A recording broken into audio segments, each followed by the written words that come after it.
Now let's go behind the headlines and get to the heart of the news with our guest commentators who will give us their personal take on some of what you heard on the program tonight, as well as the other issues of the day. And today we have Arise News analyst and former chairman of the editorial board of Daily Trust newspaper, Mahmud Jega, and the current affairs analyst and dean of the School of Postgraduate Studies at Bayes University, Abuja, Professor Adeniyi. Gentlemen, thank you very much indeed for coming in. And I'm sure you heard that conversation going on here about the possibility of requiring young people in Nigeria to do military service. And that obviously includes fire service or sort of police and army and all the rest of it. Let me start with you, Mahmud Jega.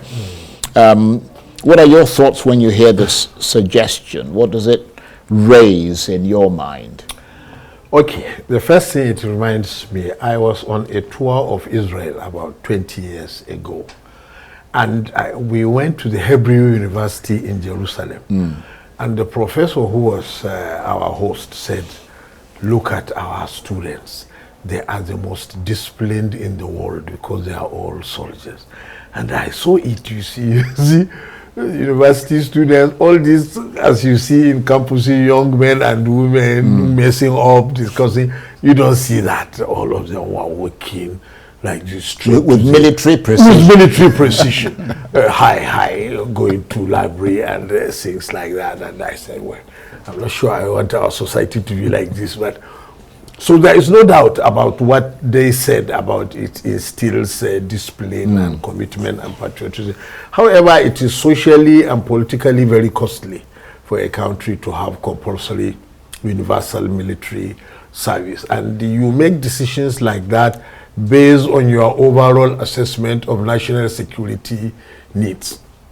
And Nigeria, luckily or unluckily for us, we are surrounded by fairly weak neighbors. We are 200 plus million. Our neighbors are 15 million here, 10 million there, this and that. So honestly, although they're pulling their weight in other areas, like the economy and so on and so forth, and challenging Nigeria. So, you know, you may not have, it may not be a walk in the park if you had to face the military. It may not be, but it is the numbers. The numbers are not our problem immediately, even though, of course, as you pointed out, we have internal security problems, but essentially also those are police problems, not necessarily military problems. But of course, because of the deficiencies we have with our police, our military has been sucked into it, and we see all kinds of problems because the military are trained for war, not necessarily for catching armed robbers and kidnappers. So, but the NYSC, there is no doubt, is overdue for reform. It is not achieving the objectives that it was set to achieve, and too much laxity has crept into it, with all due respect. You find young men running all over the place, trying to change their state of service. And also, you can see that employers in Nigeria do not really trust NYSC. There is very high level of rejection. You bring a list, they say they don't want that because corpers, even where they are accepted, most companies and offices, they don't really trust them with important duties. They are generally seen as wayward. I'm very sorry to say they travel short notice home and this and that. So certainly the service is due for reform. Whether it is just the military training aspect that we want to reform, that is good. But there is one other point I was thinking about very briefly. You see, in military conscription, age is very important. Those young boys and girls that I saw in Israel, they are drafted into the military at age 17. You can't go to a higher institution until you do the military service. 3 years for boys, 2 years for girls. But now, like our corpers, I think the ceiling is 30 years. So you have many corpers, especially because of ASU strike, who are 28, 29. Now, if you recruit a 29-year-old into the military, you will have all kinds of problems because the military is a resocialization agency and it wants people as young as yes, possible. Yes, I see what you mean. 17, 18. You don't want 28, 29-year-old people as military. Well, I mean, that's why we have people like Prof, who would be able to sit with his professorial hat I'm not sure. on a committee or an inquiry, because this is just the early stages of discussion. You would need to sit together and actually work out the modalities, as they say. But Prof, you are, in a sense, an important aspect of this because you're close to students. I mean, you're the at a university at a very sort of high level. What are your thoughts on this? Well, maybe I should start from the general to the specific. You know, the military training is a respectable training, no doubt, very reputable, can be very helpful for discipline and for integration. And of course, the military as a profession is one of the oldest professions that we have in the world, alongside law and medicine. So that respect is always there. And the training that they get from it is also long-lasting. In the Nigerian system, I've had reason to mention it sometimes in the past, that the only institution that still remains respectable amongst other institutions, when we're talking about the depth of institution in this country, is the military institution. Still remain respectable, and they are still very helpful to the preservation of the Nigerian state, as the case could be.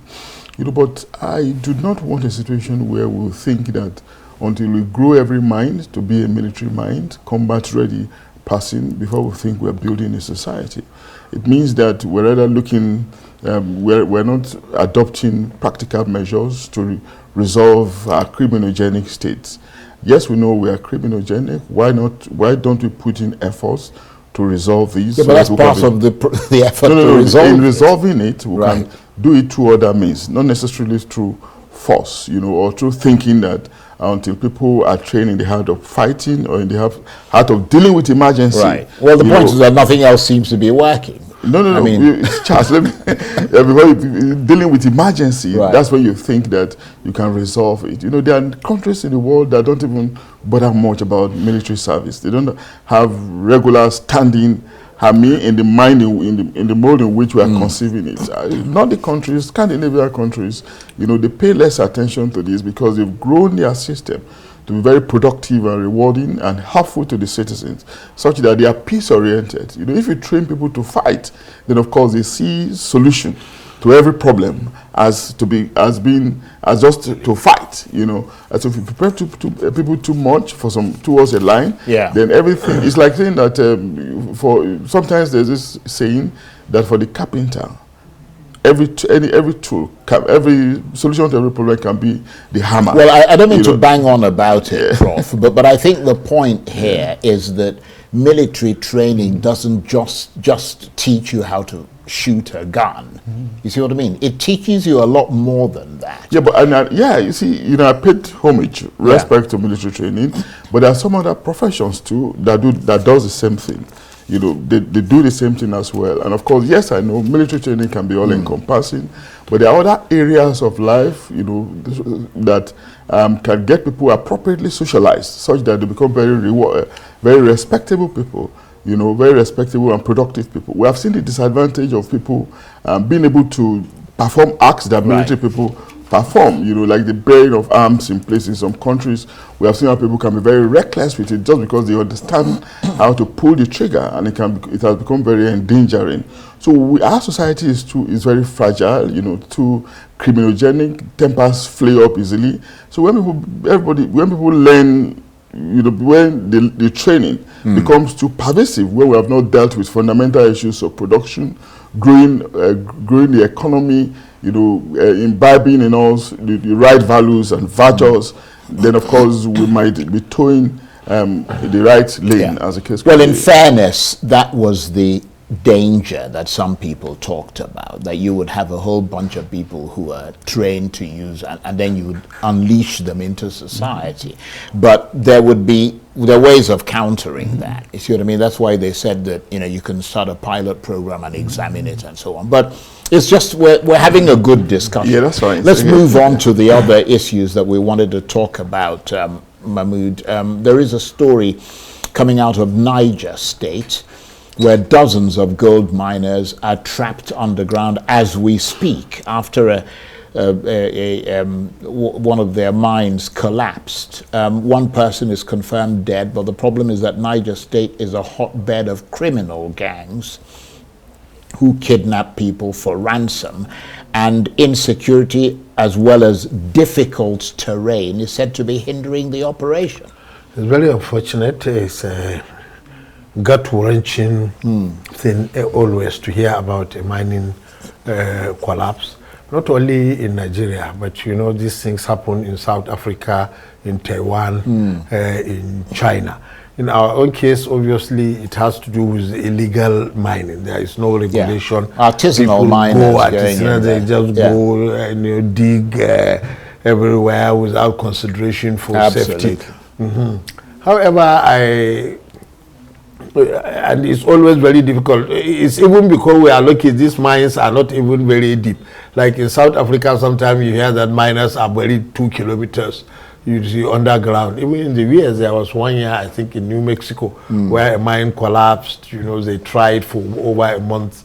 They couldn't get them out. It is terrible. But our own, I don't think where they were buried is that deep. Maybe 20 meters. The danger they face is that because the reason it collapsed was because the earth was sodden with rain.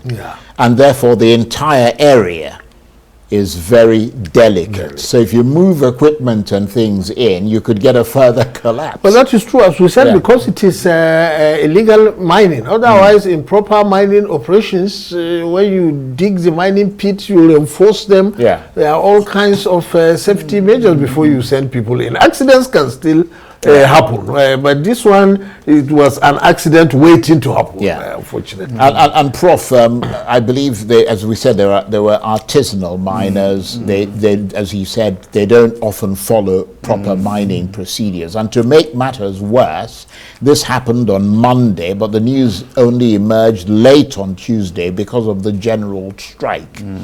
So the strike has claimed at least one soul because one person is confirmed dead, and there could be more. Very unfortunate. You know, the point has been made by Mahmud. You know, they are illegal miners, so they probably didn't follow mining procedures, mining protocols. Protocols guide this in anywhere in the world, in China, in Chile, and we have seen some of these collapses in places, in Chile, for instance, and of course somewhere in Asia.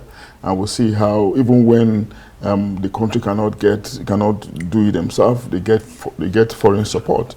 But these are legal arrangements, you know, legal entities operating within the limits, the confines of the law. But in this case, we're talking about artisanal miners, maybe illegal miners. But be that as it may, it doesn't also mean that government should not come to their aid. No, but the government has. Yeah, if it is possible. The Minister of that's fine. Then of course we should also be thinking of minerals has intervened and all the rest of it. We should also be thinking of foreign support, because the way in which foreign equipment can help to know where they are, get them out safely. And it's very important to be concerned about their lives and to do the best that we can do in this circumstance. Absolutely. And just talking about the strike, what's your sense of where things stand at the moment? Presumably negotiations are proceeding apace from what we're hearing. Well, what we had, the agreement that was signed on Tuesday, the Labour said they have suspended the strike for 5 days because that is the time that the negotiations must be concluded. Okay, the government gave a commitment that the president will be ready to pay something above 60,000, could be 5,000 naira above 60,000. And Labour is saying they are ready to come down from 494,000 naira down to what we don't know. They may say 300 or 200, even though someone who seems to know what you're talking about said Labour is actually angling for 100,000. 100,000 will still be a problem, if not for the federal government, for the state governments and the local governments, and for the organized private sector. But the worst thing that will happen now will be if an agreement is not reached by midnight on Friday, Labour might talk about resuming the strike. You know, this was the first successful general strike in nearly 20 years, because for many years, when Labour called a strike, Nigerians were not interested. But this time, because of the conditions that we have in the country, there was a lot of interest. We all suffered from the power shut out, and also the airports. Yes, absolutely. So we certainly don't want to go back to that situation anytime soon, and we hope that they find a common ground. Okay, yes. Well, let's move on from that, because I think we've beaten that dead horse to death, and the horse is already dead. But let's talk about another interesting story that's emerged in the last few hours, Prof.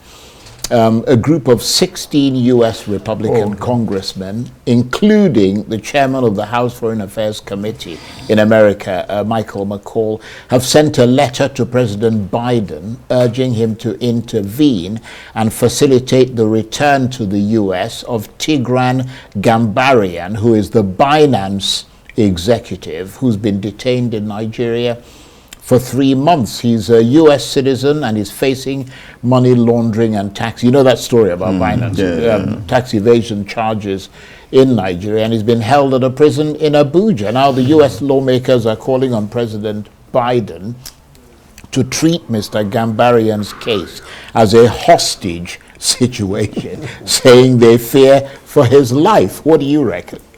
It's a very delicate one. It's a diplomatic one, and we're talking about a very powerful, influential nation like the United States versus Nigeria, modest, humble state, as the case could be.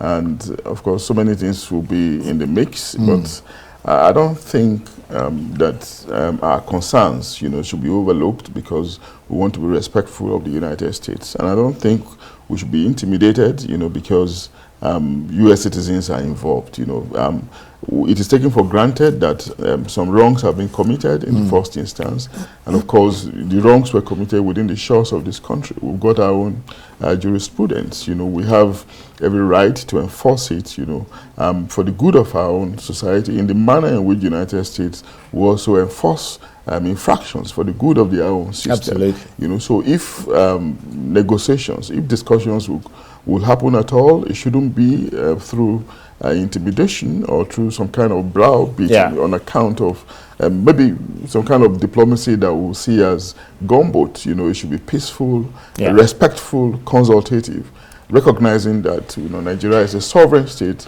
as much as the United States of America. That's a very measured, good point. But I think the problem, Mahmud, is that the conditions, for example, the guy doesn't have bail. So he's been stuck in the nick, as we say in England. He's been stuck in jail for the last 3 months. And the problem is the condition of those jails.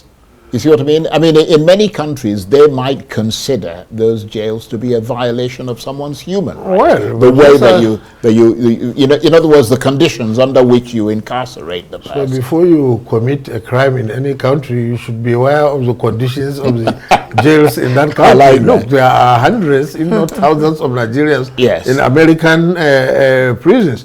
American prisons may be very poor by Scandinavian standards. Yeah, you have a point. Exactly. But he did slump in court the last time he was taken during his trial. The lawyer requested urgent medical care. I mean, I don't know whether he got it, but the problem is that he's considered a flight risk because the other Binance executive, Nadeem Anjarawala, who was also detained, managed to escape. That is true. So, I mean, but with this intervention of U.S. lawmakers, do you think this could become, I mean, they're bringing President Biden in, could this become a diplomatic incident, as Prof sort of hinted there? Well, the Americans can intervene, nothing wrong with that. These are congressmen. They play to the gallery in their own constituencies that they have done something by asking the president.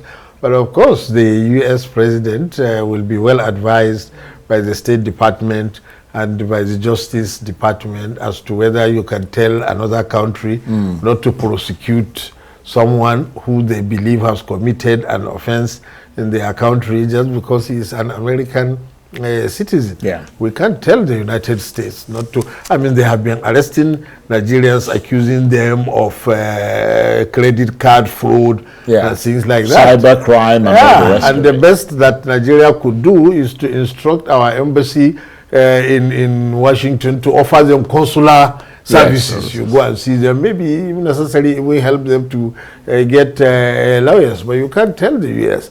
not to prosecute somebody who committed credit card or any other fraud. But as Prof said, because they are a powerful country, so they believe they can load it over other people. But I just hope that we have got good evidence against this person, and we should speed up the trial and convict him if we can. But you know, the problem, Prof, is oftentimes those stereotypes, you know, that people have. I mean, the fact that lawmakers in America would come and say and allege that this is a hostage situation. You see what I mean? I mean, that's beyond the pale, isn't it? No, it's about language. You know, they need to use this kind of language, you know, to rouse or to get the president agitated, you know, to action, you know. I mean, it's just a strategy for them to achieve their aim. And that's a very robust country in terms of the management of the democratic process, you know. So we are seeing it being activated in favor of their citizens in Nigeria, you know. But at the same time, we shouldn't behave like Lilliputians, you know. We shouldn't be too sheepish, you know.